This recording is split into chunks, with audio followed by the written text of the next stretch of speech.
My fiance confessed she's pregnant with my business partner's baby and told me, be mature, don't throw away what we have over a small mistake. So I got my brutal revenge. Sup Reddit. Never thought I'd be that guy typing out his life implosion on Reddit at 3 a.m. with a bottle of soda for company. But here we are. Welcome to the dumpster fire. I, 32 male, and I own a commercial HVAC company in Phoenix that I built from absolute zero. My old man left me nothing but a rusted Ford Ranger, 1,600 in gambling debts, and a toolbox full of equipment so old it belonged in a museum. Real heartwarming inheritance. 7 years of grinding later, the company clears around 320 grand annually with 11 guys on payroll.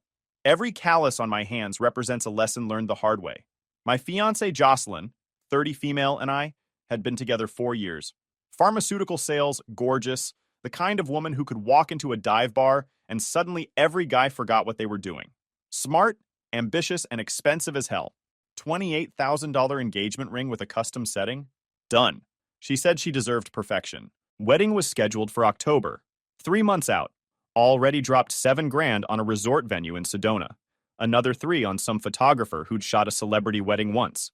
I was working 14-hour days, making sure we'd start married life debt-free. That's who I am. I don't believe in owing anyone anything. My business partner Wade had been with me 2.5 years. I brought him on to schmooze property managers while I actually fixed their broken systems. Guy could sell anything. Had this smooth confidence that made clients trust him within 10 minutes. We were chasing a multi-million-dollar contract servicing all HVAC systems for a new casino resort near Tucson. The kind of opportunity that sets you up for life. 8 months of building relationships, submitting proposals, underbidding competitors. Wade handled the people. I handled the work. Perfect setup. Or so I thought. That Thursday started normal. I was supposed to be on a commercial job until 9 p.m. Catastrophic chiller failure at an office building. Some rookie maintenance guy had ignored warning signs for months, and now the whole system was cooked. Building owner threatening lawsuits because his tenants were melting in 100-degree offices. My crew busted their backs all day. Replaced the compressor, flushed the refrigerant lines, rebuilt half the control system. My hands were raw from working in the heat. Shirt soaked through with sweat. Got the inspector out at 4 for emergency certification. He passed us while acting like he was doing us the biggest favor in human history. By 5, we were done. Sweaty, exhausted, covered in refrigerant oil and duct tape residue, but done. I figured I'd head home early, surprise Jocelyn, maybe take her to that overpriced sushi place she'd been wanting to try. Couldn't remember the last time we'd had an actual date night. Wade's black Silverado was parked in my driveway when I pulled up. Not unusual. He came over constantly to discuss business, go over client presentations. We'd been working on the casino pitch that week, but why the hell was he there when I wasn't home? Then I walked through my front door. The living room was silent, both of them sitting on my leather sectional, Jocelyn on one end, Wade on the other. Not touching, not talking. Just sitting there like two people waiting for execution. Jocelyn's eyes were swollen and red. Mascara streaked down her face in black rivers. She looked like she'd been crying for hours. Wade couldn't even look at me, just kept staring at the floor like it contained the secrets of the universe. Every alarm in my body started screaming. "Hey, what's going on?" I said, still holding my keys, work boots tracking dirt on the floor. Jocelyn took this deep, shaky breath, the kind of breath people take before they detonate your entire life. "Adam, we need to talk." Her voice was barely a whisper. "I'm pregnant." My first reaction was pure, stupid joy. We'd talked about kids. After the wedding, sure, but accidents happen. I was already doing math in my head. The baby would arrive around our first anniversary. Actually, perfect timing. I dropped my keys on the table and smiled like a complete idiot. "Babe, that's incredible. We're gonna be parents." I started walking toward her. "Why are you crying? This is amazing." That's when Wade finally looked up. The expression on his face will haunt me forever. Guilt, fear, but underneath it all, this weird defiance. Like he knew he'd messed up, but also dared me to do something about it. "It's mine, bro." His voice cracked. "The baby's mine. I'm sorry." The room tilted sideways. I grabbed the back of a chair to keep from falling. "What did you just say?" Wade swallowed hard. "It started about 6 months ago. We couldn't help ourselves. The attraction was just... It was too strong, man. We never meant for this to happen. We tried to stop. We couldn't. I just stared at him. Couldn't even form words." Jocelyn's crying got louder. "Adam, I love you. I do. I'm just so confused right now. I don't know what I want. Like she was the victim. Like this was happening to her instead of something she'd chosen every single day for half a year. You don't know what you want? I repeated slowly. You've been screwing my business partner for 6 months, and you don't know what you want? It's not that simple. Actually, Jocelyn, it's exactly that simple. And then came the part that still makes me want to put my fist through a wall. Wade leaned forward, hands clasped together like he was about to pitch me a business proposal. Look, Adam, I think we can work this out. I laughed, actually laughed. Work this out? Our friendship, our business partnership. They're too valuable to destroy over this. We're all adults here. We can navigate this maturely. Jocelyn nodded along like he was reciting poetry instead of the most delusional garbage ever spoken by human lips. Maybe we could postpone the wedding. Just for a while. I could keep living here while I sort out my feelings, while you sort out your feelings. I said it back to her flat. Dead. In my house. That I pay for. How long? I asked Wade directly. Exactly how long? 6 months. 6 freaking months. Right when we landed the biggest contract of my career. That $1 million office complex that was supposed to put us on the map. While I was working 16-hour days to build our future, sleeping 4 hours a night, eating gas station sandwiches for dinner, grinding myself into dust. My fiancée was sleeping with my business partner in my bed. 12 weeks pregnant, I said, doing the math out loud. So you got pregnant about 3 months into the affair. Neither of them said anything. I remembered New Year's. I'd worked straight through to January 2nd, came home exhausted, gave Jocelyn the diamond tennis bracelet she'd been hinting about for months, and then went back to work on the 3rd, because we had an emergency call. They'd been together while I was doing that. While I was killing myself for our future, they were building their own. I turned to Wade, just looked at him.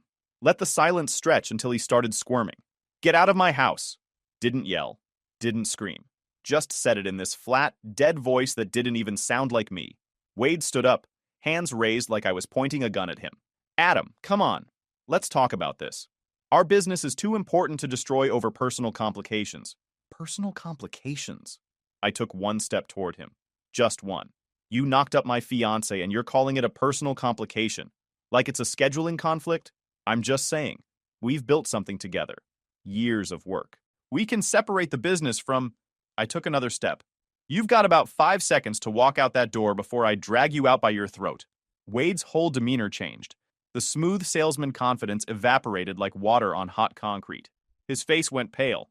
He actually backed up, bumping into the coffee table. Adam, let's just... 4. This is crazy, man. We can... 3. He grabbed his keys off the counter and practically scrambled for the door. Didn't even look at Jocelyn. Didn't say goodbye. Just bolted like the coward he always was underneath that slick exterior.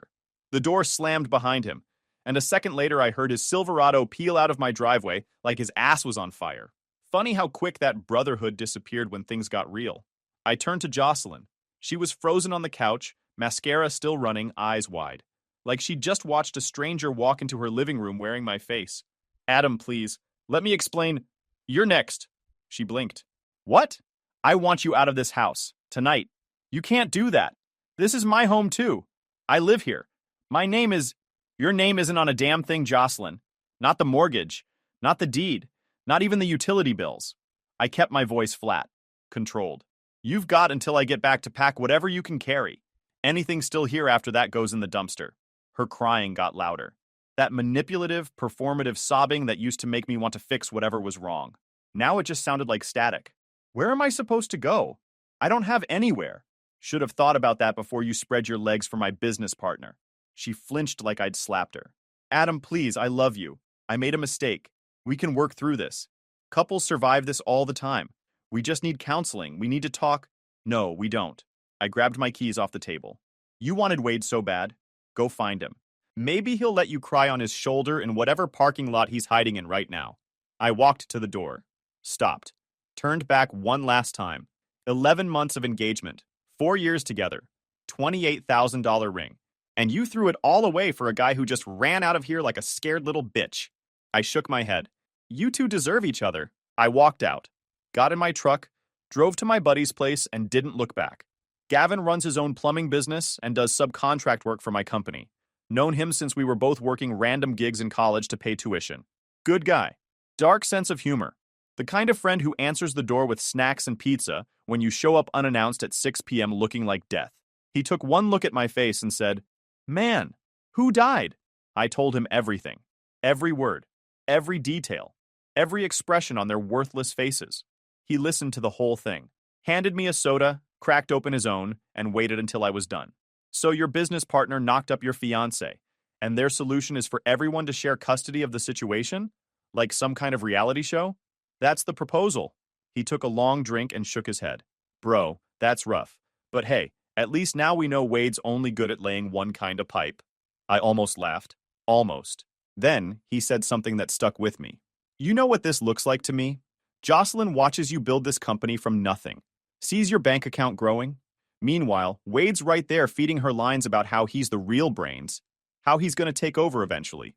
She didn't just fall into bed with him by accident, man. She hedged her bets." Sounded paranoid, but also, weirdly, made perfect sense. The next 4 days were a nightmare. Not the dramatic kind, where everything happens at once. The slow, grinding kind, where every phone call brings new problems and every solution costs money I don't have lying around. I called the contract attorney who'd drawn up our partnership agreement. $500 just to review the dissolution clause over the phone.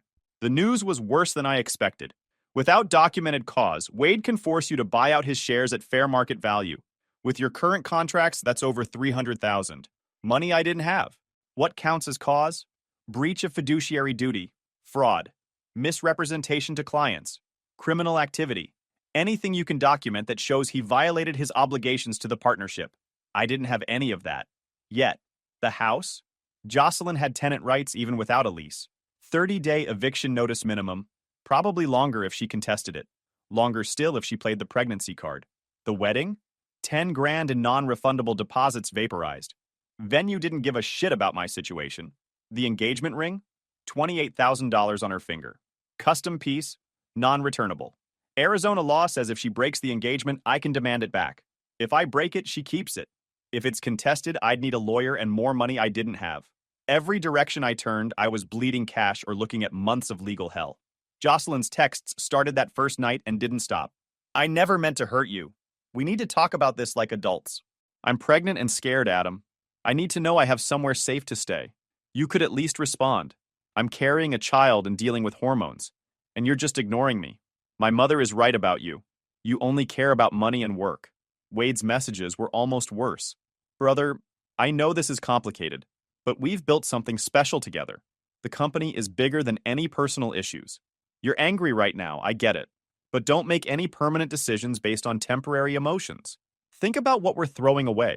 The audacity was almost impressive. Guy knocked up my fiancé, and he's telling me not to make emotional decisions.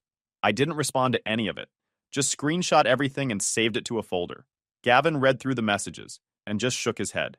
They're both still playing the game. Still think they can manipulate you into accepting this. Wade thinks he can smooth talk his way out of consequences. Jocelyn thinks she can guilt trip you into playing house. They don't get that the game's over. On day 5, I made a decision. I was done playing defense. Time to go nuclear. But nuclear requires ammunition, and ammunition requires evidence. So I started digging. I hired a proper business attorney, a real attorney with 30 years of experience and an hourly rate that made my eyes water. $600 just to sit down and talk, worth every penny. First thing she said, "If you want to dissolve this partnership without getting destroyed, we need cause. Documented, ironclad cause. Get me everything, every bank statement, every contract, every email, every expense report, every piece of paper connected to your business for the past 3 years."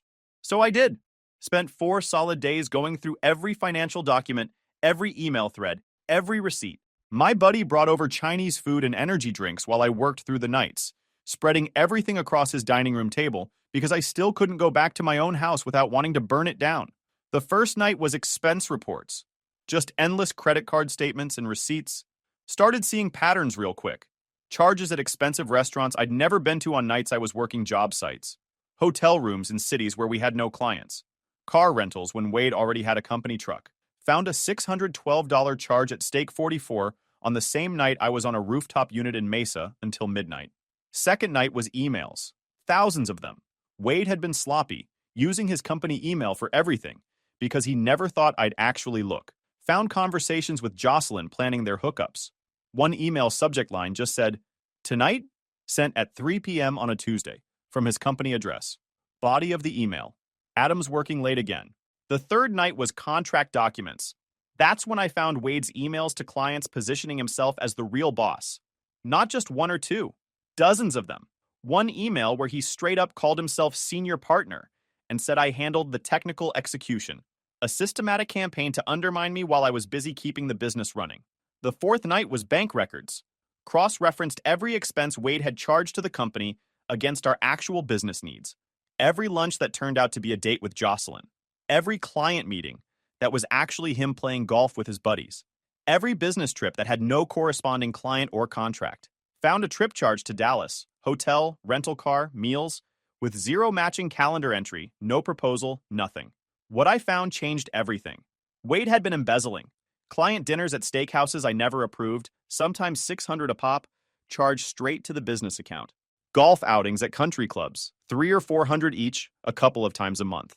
A networking trip to Vegas that cost $4,800, including a suite at the area, VIP club fees, and room service charges that made my head spin. In total, over $37,000 in unauthorized personal expenses over 18 months. Money that should have been profit. Money that could have gone to employee bonuses or new equipment. Money that went to financing Wade's lifestyle while I was eating convenience store burritos. But that wasn't even the worst part. I found emails. Actual email chains where Wade had been positioning himself as the real owner, telling potential clients he was the senior partner, and I was the technical guy, giving out his personal cell and telling people to contact him directly for any major decisions, systematically undermining my authority while I was busy actually running the business. One email stood out. Wade had written to a potential client. Adam is great with the hands-on stuff, but between you and me, the strategic vision comes from my end. When we expand into resort properties, I'll be spearheading that initiative. Strategic vision. From the guy who couldn't identify a compressor if his life depended on it.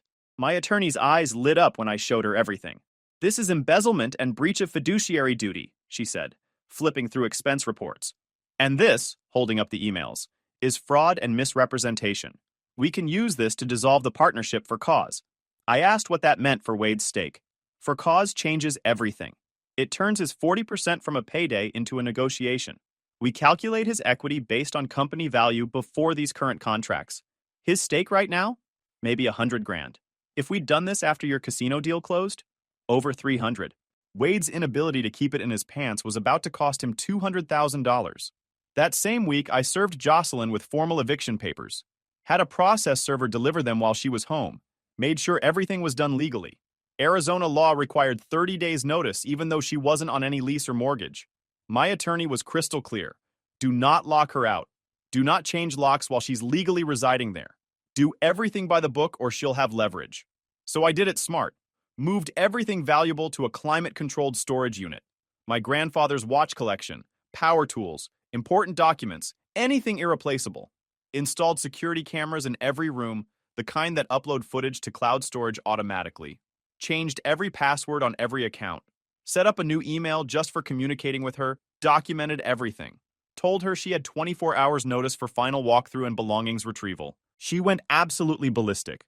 Texted me 63 times in one night. I counted. Called my family. Started running a smear campaign online about how I'd abandoned her during pregnancy. How she was homeless because of my cruelty. How I'd shown my true colors. Her friends left comments calling me every name imaginable. Her mother called crying, asking how I could be so heartless to an innocent woman carrying a child. I didn't respond to any of it. Just forwarded everything to my attorney for documentation. Wade tried to corner me at the office the following Monday. Showed up at 6:30 a.m. before anyone else arrived. Probably figured he could intimidate me one-on-one. Adam, man. He spread his hands like he was surrendering. We need to fix this. Like men. I'll do whatever it takes. I looked him dead in the eyes. Kept my voice flat. Contact my attorney if you want to discuss business matters. The color drained from his face. He genuinely hadn't expected me to lawyer up. Thought I'd just roll over. Let him keep his shares. Maybe even keep working together like nothing happened. That's the thing about guys like Wade. They're so used to charming their way out of consequences that they forget some problems can't be solved with a smile and a handshake. The next 3 weeks turned into total war. I started calling our clients directly. Had a list of 23 active accounts that Wade had been managing. Kept it professional. explained that Wade would no longer be representing the company due to internal restructuring related to ethical violations, offered to personally oversee their projects going forward. The responses were mixed. First call was to our biggest client, the casino resort people, old school businessman who'd been in commercial real estate for 40 years. Thank God, he said when I explained the situation. I've been wanting to say something for months.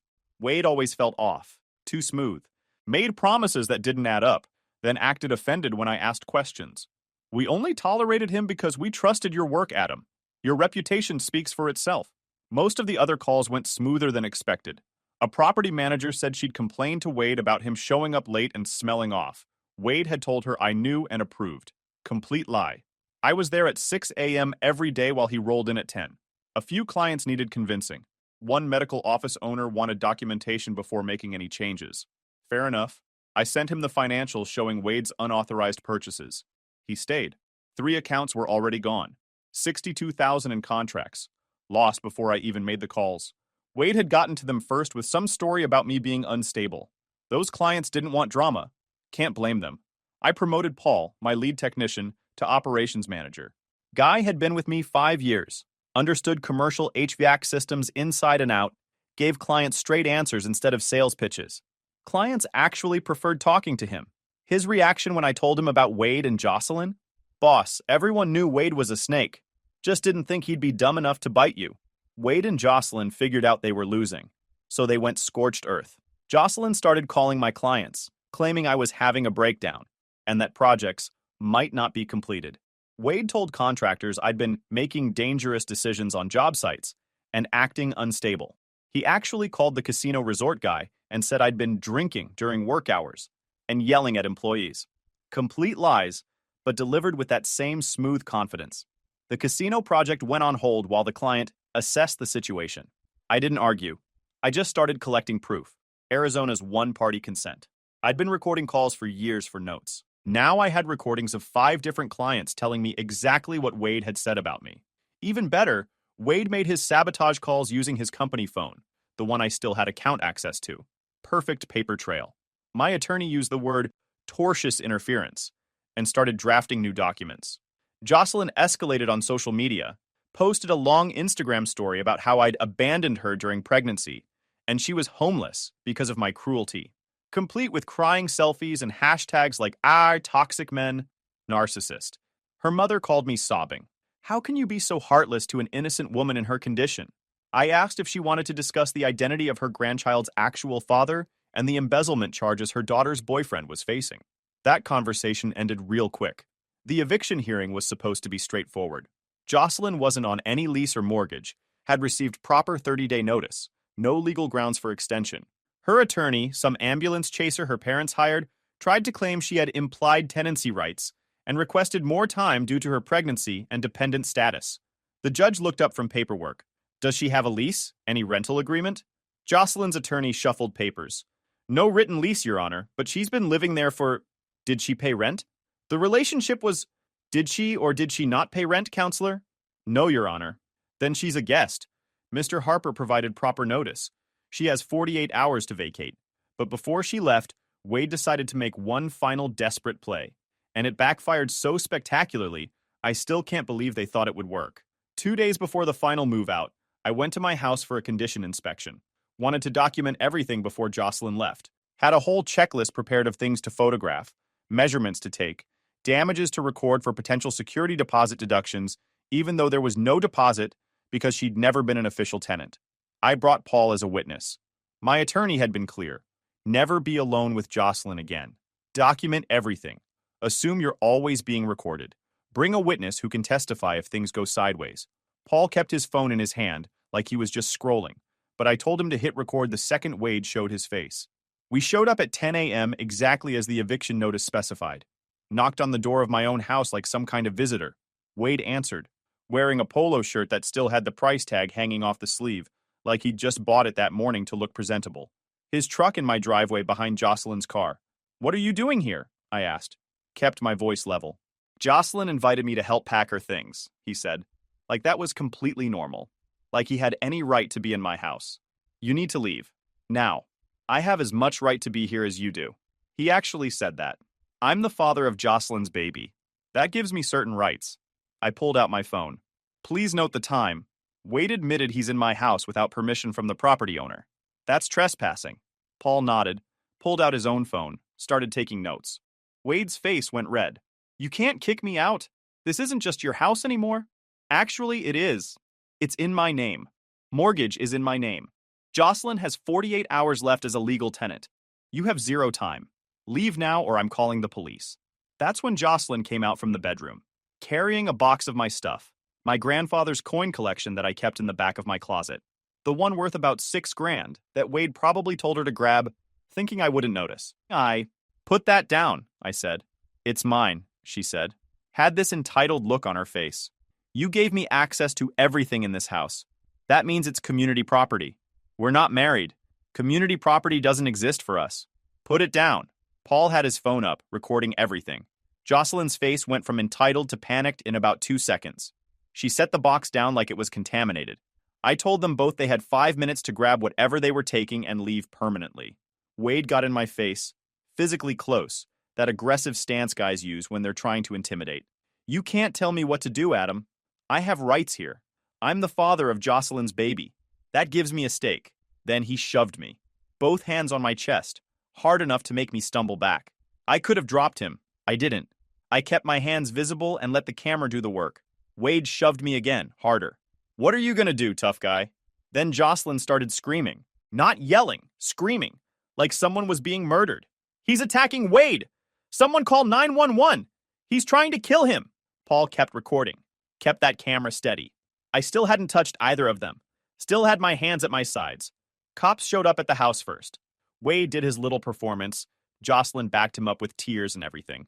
Later that afternoon, an officer came by my office to get my side. I asked if he wanted to see the video of what actually happened. The footage was crystal clear. Wade shoving me twice while I stood motionless. Me never touching either of them. Jocelyn clearly signaling Wade to defend himself from an attack that wasn't happening. Her screams starting on cue. The officer's expression changed from professional neutrality to barely contained disgust. Wade got arrested that night for assault, battery, and filing a false police report. Jocelyn got taken in for questioning, and by Monday, my attorney told me the DA was looking at false reporting charges. Gavin almost injured himself laughing when I told him. They literally tried to frame you for assault and recorded themselves committing crimes instead. This is like watching someone build an elaborate trap and then step into it themselves.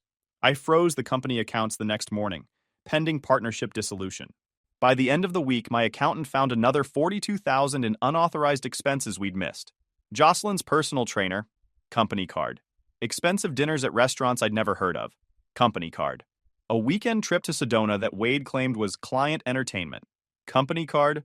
Total bill $6,300, including spa packages and ridiculous room service. He'd financed the entire affair using my money, my company, my future. Wade's attorney called 4 days after the arrest. His client faced criminal charges for assault, battery, and filing a false police report. Those were between Wade and the state of Arizona. But the civil side? That was negotiable. He owed restitution. His partnership stake was about to be dissolved for cause, meaning he'd get a fraction of actual value. And my attorney had made it clear we could pursue additional civil claims for defamation, tortious interference, treble damages for embezzlement. The attorney's voice had this pleading quality I'd never heard from a lawyer. My client is willing to sign over his entire partnership share for $1, resign immediately, and repay unauthorized expenses over 3 years. In exchange, Adam agrees not to pursue additional civil claims, and both parties sign mutual releases. $1. The deal wasn't really about the dollar. It was about mutual releases and avoiding years of civil court. But Wade was still willing to give up his entire business stake, calculated at around $100,000 before the casino deal, just to close this out while dealing with criminal charges. I told the attorney I'd think about it. Gavin's reaction, take it right now. You get everything, Wade learns the most expensive lesson of his life, and forever you can tell people you bought out your business partner for less than a cup of coffee. My attorney agreed. Fighting in court could take years, cost a fortune, and risk was always involved. A clean break, Wade gone forever. The business entirely mine, worth more than dragging this out. The signing happened at my attorney's office the following week. Wade looked like he'd aged 15 years in 3 weeks. Gaunt, unshaven, clothes that didn't fit right. The swagger was completely gone. His attorney made one last attempt to negotiate better terms. Maybe some kind of profit sharing. Maybe a percentage of future earnings. My attorney pointed to the evidence on the table, the expense reports, the defamatory emails, the assault video, and said, "Your client can sign for $1 and mutual releases, or we add civil fraud, conversion, and interference claims. Criminal charges are out of our hands, but we can make the civil side much more expensive." Wade signed. His hand was shaking. Gavin had insisted on coming as my business consultant. When Wade walked out, Gavin called after him, "Congratulations. You just set the Arizona state record for most expensive affair. 6 months of sneaking around cost you $100,000 and a career. Hope it was worth it." Wade didn't look back. Jocelyn's situation collapsed faster. Her parents called demanding to know what charges their daughter was facing. I sent them the police report, eviction filings, screenshots of her posts, documentation of property damage. My attorney followed with a demand letter for the ring. She was fired from her pharmaceutical job after complaints about her conduct reached HR. One of those complaints turned into a lawsuit that she settled for a chunk of money she didn't have. Other legal and financial fallout followed her for a while. 8 months later. The first few months weren't some movie montage. I paid a disgusting amount in legal fees, lost 3 contracts I'll never get back, and spent more mornings doing damage control than actually running jobs. But the bleeding stopped. The second Wade was gone and Jocelyn was out of the house. I sold the ring as soon as my attorney cleared it. Took that money and bought diagnostic equipment I'd been putting off for years. Then cut bonuses for the guys who stayed solid while my life was getting remodeled with a sledgehammer. Paul handled operations, and for the first time in a long time, I wasn't babysitting grown men or apologizing to clients for someone else's sales energy. The casino project eventually came off pause. We finished 3 weeks ahead of schedule, under budget, and the client paid a $20,000 performance bonus I didn't ask for. That one check told me everything I needed to know. The company wasn't Wade and Adam. It was me, my crew, and the work. Wade tried to start his own HVAC company. Lasted 4 months before his first job got shut down by inspectors for code violations, and his second client sued him for breach of contract. Commercial HVAC in Arizona is a small world. Word spread fast about what he'd done. 4 competitors called me for references when he applied with them. I didn't badmouth him, just sent copies of the police reports and the partnership dissolution showing the $1 buyout. Last I heard, he moved to Nevada to stay with some relative. His career in Arizona is over. Jocelyn lost custody of her baby to her parents after getting arrested shoplifting baby formula while driving a leased BMW. Turns out being unemployed, facing fraud charges, and drowning in debt makes you an unfit parent. Last month, both of them showed up at my office without an appointment. Paul saw them first, came to my office looking like he'd seen a ghost. "Boss, Wade and Jocelyn are in the lobby asking to see you. Want me to call the cops?" Part of me wanted to say yes, but another part, the vindictive part, wanted to hear what they could possibly say. Let them in, but stay in the room and record everything. They walked in looking like different people. Wade had lost 40 pounds, clothes hanging off him, hair thinning from stress. Jocelyn was wearing Target clothes and had dark circles under her eyes that makeup couldn't hide. Both looked broke. Wade had this whole speech prepared. "Adam, man, I know things ended badly. I've been doing a lot of soul searching. I think if we put aside personal issues and focus on the business opportunity, we could build something even bigger than before." I just stared at him. Jocelyn jumped in. "I made terrible choices, but that doesn't mean we can't move forward. You're doing so well now. Maybe there's a way we could work together professionally. We could bring value to the company." I let the silence stretch out, watched them squirm. Wade pulled out a folder. Actually brought printed materials like this was a real pitch meeting.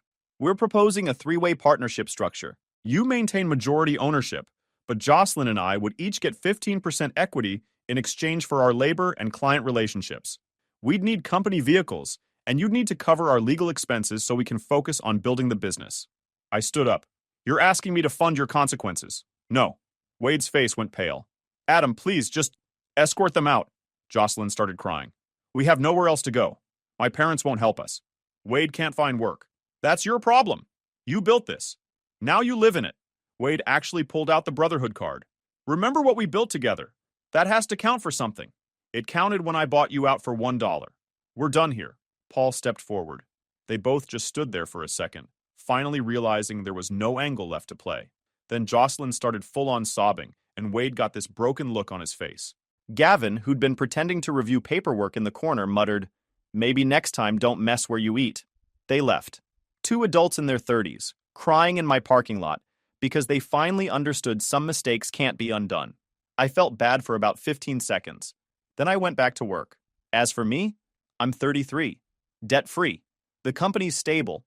Paul's running operations, and I don't wake up with that knot in my stomach anymore. Wade and Jocelyn made their choices. Now they live with them. Game over. Guys, we are so close to hit 100,000 subscribers on this channel. If you are not subscribed to the channel, please consider subscribing. It really helps hit that 100,000 mark. Thanks for making this dream come true.